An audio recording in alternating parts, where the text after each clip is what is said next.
उन्नती ट्रस्ट बेळगाव आयोजित शक्ती संचय जागृत महिलांचे संमेलन येत्या रविवारी 5 नोव्हेंबर रोजी बेळगाव येथील विद्याधिराज सभागृहात होत आहे।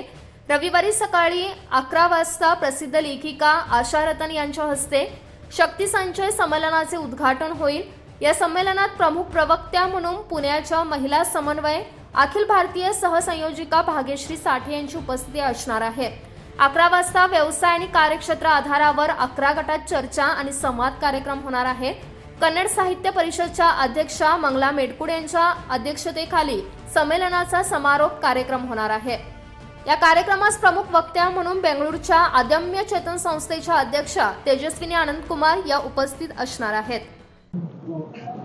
कन्नड़ मराठी दोनों भाषा में प्रयास करती हूँ। आरंभ हिंदी में कर रही हूँ। जो प्रश्न जिस भाषा में आएगा उस भाषा में उसका उत्तर देने का प्रयास करूंगी। एक अपनी भारतीय कल्पना है कि जो महिला है वही समाज का नेतृत्व कर सकती है, क्योंकि घरों घरों में परिवारों में महिला ही उस परिवार को उस घर को नेतृत्व देती रही है। वो नेतृत्व जो मैं कह रही हूँ राजकारणीय नेतृत्व नहीं है, पॉलिटिकल नेतृत्व नहीं है, लीडरशिप वो इस तरह की लीडरशिप नहीं है, मगर घर में अच्छे संस्कार हो, घर के सारे जो सदस्य है वो सन्मार्ग पर चलते रहे, इस दृष्टि से प्रयास करने का और उस प्रयास को यशस्विता तक ले जाने का एक साधन महिला ही है। तो ऐसे महिलाओं के अंदर जो शक्ति है उस शक्ति को हमने अंडर एस्टिमेट किया है। आज तक हम महिला को अबला इस शब्द के साथ संबोधित करते रहे, और अबला यानी उसको कुछ आवश्यकता है, एम्पावरमेंट उसकी करनी चाहिए, बाहर से मदद उसको देनी है, यानी महिला यह दुर्बल है और बाकियों को उसकी सहायता करने की आवश्यकता है। इस तरीके का एक पिक्चर, इस तरीके का एक संकल्पना समाज में आज बहुत सालों से बहती आई हुई है, मगर हम जानते हैं कि वह ऐसा नहीं है, वो अबला नहीं है। उसके अंदर एक आत्मिक शक्ति होती है, वह सब कुछ परिवर्तन करने की क्षमता रखती है, मगर कारणवशात या अनेक वर्षों से इस शब्द का प्रयोग होने के कारण शायद वह अपनी शक्ति को भूल गई है। तो इसलिए इस शक्ति संचय एक विशेष महिला सम्मेलन, इसका आयोजन पूरे भारत में करने का और जो एक नैरेटिव सेट है उस नैरेटिव को बदलने का प्रयास महिलाओं से ही हो, इस दृष्टि से इसकी योजना की गई है। पूरे भारत में लगभग 450 ऐसे सम्मेलन होने वाले हैं, उसमें से 115 सम्मेलन ऑलरेडी हो चुके हैं और 115 सम्मेलनों में लगभग 1,50,000 महिलाओं ने भाग लिया। महिलाओं को बुलाते समय हमने इसमें कुछ कैटेगरीज बनाई है, जैसे कि महिलाओं में जो ऑलरेडी प्रथितयश महिलाएं हैं उस कैटेगरी से कुछ महिलाएं आए, जो विद्या क्षेत्र में काम कर रही है उस क्षेत्र से आए, स्वास्थ्य क्षेत्र में काम कर रही है उस क्षेत्र से आए, एनजीओज में काम कर रही है उस क्षेत्र से आए।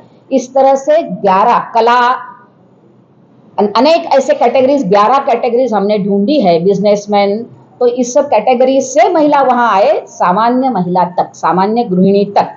तो समाज के सारे क्षेत्रों का रिप्रेजेंटेशन वहां अच्छी तरीके से हो, वहां एक विचार मंथन चले कि हमारा विमर्श क्या है, हमारा नैरेटिव क्या है, हमारी जीवन पद्धति महिलाओं के तरफ देखने की क्या दृष्टि हमें देती है। इस तरीके का एक सत्र रहेगा।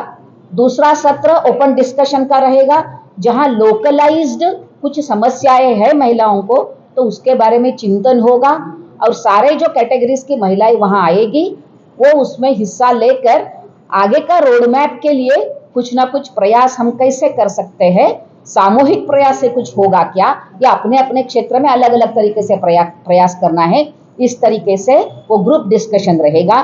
और आखिरी सत्र में महिलाओं ने आज तक नेशन बिल्डिंग में क्या कंट्रीब्यूशन दिया है, क्या योगदान दिया है, और आगे चलकर भी वो किस तरीके से यह योगदान आगे बढ़ा सकती है, इस तरीके का भी विषय रहेगा।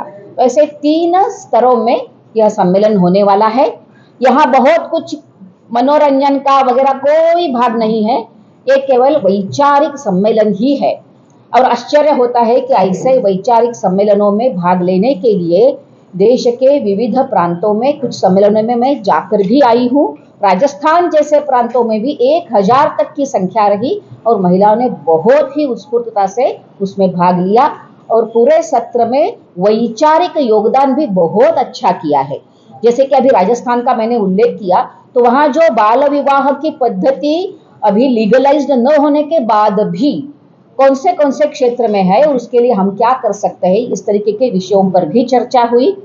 जो ड्रॉपआउट्स की संख्या है, तो उस ड्रॉपआउट की संख्या को, बालिका ड्रॉपआउट्स की संख्या, उसके लिए हम क्या कर सकते हैं, इसके लिए भी चर्चा हुई। तो ऐसे विविध जो समस्या है, सामाजिक समस्या है, उस समस्याओं के ऊपर चर्चा करने के लिए महिला आज उत्सुक है और यही दिखाता है कि महिला अबला नहीं है, वो सबला है। वो समाज में विविध भूमिकाएं निभा सकती है और उनके एक प्रेरणा देने की आवश्यकता है और यही प्रयास इस सम्मेलनों के माध्यम से हो रहा है, होने जा रहा है। पूरे भारत का दृश्य मैंने आपके सामने रखा है। हर स्थान पर वहाँ की कोई राष्ट्रीय विचारों से पूरित ऐसी कोई एनजीओ या ट्रस्ट है तो उनके सहयोग के साथ और एक स्वागत समिति बना के, यानी लोकलाइज्ड अपनी जो प्रतिथयश महिलाएं हैं, ऐसी महिलाओं का एक गुट बना के इस शक्ति संचय को यशस्वी करने के लिए अनेक ऐसे नामों से भी, कहीं तेजस्विनी नाम दिया गया है, कहीं शक्ति स्वरूपा नाम दिया गया है। मूल उद्देश्य यही है कि महिलाओं की जो आंतरिक शक्ति है उसे जागृत करना और उस शक्ति को संगठित करके समाज कार्य में लगाना। तो इस दृष्टि से फीडबैक फॉर्म भी दिए जाएंगे और फीडबैक फॉर्म में अपनी अभिरुचि का क्षेत्र, सेवा के लिए हमें कौन सा क्षेत्र अधिक अत्यंत प्रिय है, इस तरीके से उस क्षेत्र का भी उन्होंने उल्लेख करना है। कितना समय हम दे सकते हैं, हफ्ते में 1 दिन दे सकते हैं, 1 घंटा दे सकते हैं, ऐसा भी उसमें उल्लेख करना है। अपना नाम पता तो होगा ही, तो उसका स्क्रूटिनी भी उसके बाद में हो जाएगी।